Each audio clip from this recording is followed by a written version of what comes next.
Yajja okulota ng'omusajja ampa ekiyuuni naye ng'ayogera Lunyankole. Ekiyuuni. Kakati ekiyuuni ekyo ejjuuni nno liriko ebintu bingi. Naye tulina ejjuuni lye bayita obukupa ate tulina n'ejjuuni erya bwayise. Nti bwayise tibuyoolwa.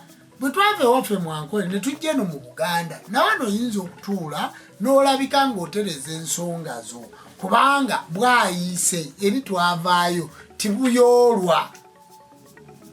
Genda awo we basobola okuteekerateekera maama yingini yaguze empya. Jajja tusaba tusomesa ku jjembe katabaazi. Ejjembe katabaazi. Ejjembe katabaazi jjembe lya jjajja Ddungu. Ejjembe katabaazi jjembe lya musajja lya musamba gwe bayita Ddungu. Kati ejjembe katabaazi jjembe linyolo. Jjembe linyolo si jjembe liganda. Naye nga nannyini omusamba gwe likuuma ye jjajja Ddungu kubanga jjajja Ddungu alina amayembe 9. Alina ejjembe lye bayita katabaazi, alina n'ejjembe lye bayita kayizi. Amalala kale mugendoonyeze kuba mwaŋŋawa mbalagirira ebintu bingi. Kati ejjembe eryo erya katabaazi waliyo lye bawanga mu ngabi, waliwo lye bawanga mu mbogo, waliwo lye bawanga mu nnyami. Naye ensolo gye bayita ennyami mugimanyi? Timugimanyi? Tumanyi ngamia. Ennyami. Kaakati waliwo ejjembe lye bawanga waliyo katabaazi gwe bawanga mu jjembe bwe liti ery'enjaza. Kati ensolo ezo zonna eziyigibwa jjajja katabaazi bw'atyo.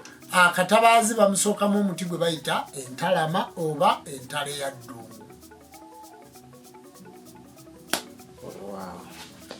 Jjajja osangibwa wa?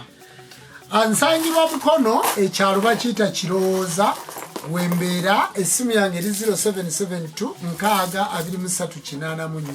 Nze mbeera Mukono. Bw'oba ova Kampala oviiramu ku stage y'Esseeta n'obaga Muntwale wa Jjajja Jjumba mu Kirowooza olw'okwewala kajjaamu kana kali wane Mukono. Gwave Mukono oba ng'otuuse Mukono oviiramu ku Bishop stage n'obaga Muntwale wa Jjajja Jjumba mu Kirowooza. Nkola nnyo ku bantu abo ab'obuwangwa n'ennono, ab'obujjajja, omuntu ow'empewo yenna. Ne bw'onsanga omutwe ngutadde ku ttaka, ne bw'onsanga nkooye ntya mu nsi, buli muntu ayinza okugaa kikyosinga okumanya. Nsinga okumanya Lubaale. Kati olw'okuba Lubaale yabuza abantu emirimu, Lubaale yabuza abantu obufumbo, Lubaale yayonoona buli kintu kyonna, yayavuwaza abantu. Kyova osanga nti mu kunoonya emirimu neekansa, mu kugenda Bulaaya luwa neekansa kubanga ebibisiba byebyo bye nasamira bye mbeera nabyo. Si kwogera bwogezi mu kitundu eky'obujjajja ddala ng'oli mulundi ekitega kyakulema, kituufu ng'oli Munyankole emmandwa yakulema, olina Nnyabingi yagaana, oyina Binego yagaana, oyina ez'emmandwa encwezi zaakulema, owulira nga tozimanyi, oyina Kaliiso, oyina Nakayima, emisambo egyo gyakulema. Ddala olimu ekitundu ky'obucwezi, ente kyozi ne Luhogo zaakulema okulunda. Jangu tuluŋŋamye. Oloota omuzigo, oloota amata. Owulira nga ebyanzi bw'oba otudde olaba Kirago, mu kifo ky'okulaba omukeeka olaba Kirago. Oli wa ggwanga naye ng'eggwanga lino toli wa ggwanga Baganda.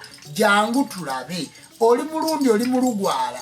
Emmandwa z'Abasoga, Lukowe, Iseja, Kisaada, Kiyigombe. Jangu tutuule tulabe emmandwa ezo. Wow.